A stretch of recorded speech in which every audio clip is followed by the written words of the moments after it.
यहाँ पर मन नहीं था, 1% भी उद्देश्य नहीं था कि मैं अपने ऊपर में आकर के चर्चा करूं। मैंने जितनी भी वीडियोस बनाई ऑलमोस्ट सारे के सारे आपके सवालों के ऊपर में बनाया, आपके ऊपर हो रहे अत्याचार के ऊपर में बनाया, आपके हो रहे रिफॉर्म के ऊपर में मैंने बनाया। लेकिन आज मजबूरी मेरी ये बन गई है कि मुझे अपने आप को ही आकर के बताना पड़ रहा है कि मैं कौन हूँ। तो इस वीडियो के अंत तक आप देखिएगा, सारी बातें आपको क्लियर हो जाएंगी और मुझे लगता है आप मेरी बातों को समझ पाएंगे और जान पाएंगे कि हु इज आदित्य रंजन।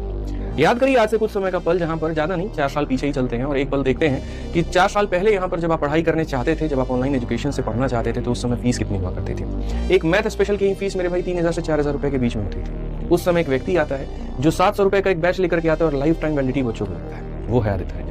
याद करिए जब आप आज से कुछ समय पहले जितनी कीमत में एक किताब खरीद पाते थे, आज के समय में आप उतनी ही कीमत में 3-3, 4-4 किताब खरीद पाते हैं। वो है एक व्यक्ति सिर्फ और सिर्फ आदित्य रंजन।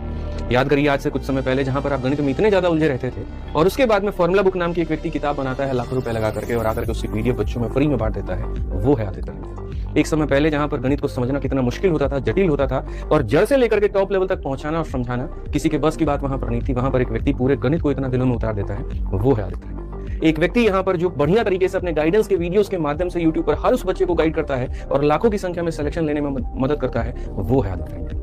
जहां पर आप भटकते रहते थे कि मैथ्स कैसे पढ़ना है, इंग्लिश कैसे पढ़ना है, रीजनिंग कैसे पढ़ना है, जीएस कैसे पढ़ना है, जिसने अलग अलग सोर्सेज को रेकमेंड करके आपको आगे बढ़ने में मदद किया बिना अपने किसी निजी स्वार्थ के, बिना अपने किसी यहाँ पर जो है अपने लालच के, वो व्यक्ति है आदित्य रंजन। और आज उस आदित्य रंजन पर आप लोगों ने इतने क्वेश्चंस खड़े कर दिए हैं, इतने सारे सवाल खड़े कर दिए हैं, जो बस गुमराही का एक शिकार हो रहा है कि किसी ने कुछ भी कह दिया, हम आकर के वो सवाल पूछ लें। ठीक है, लाजमी है, सोशल मीडिया का दौर है और कमेंट करना हर किसी के लिए बहुत आसान है। मतलब सबसे आसान अगर कुछ है तो आप कमेंट ही करेंगे किसी के ऊपर में, चाहे आप बातों को जाने ना जाने। तो ठीक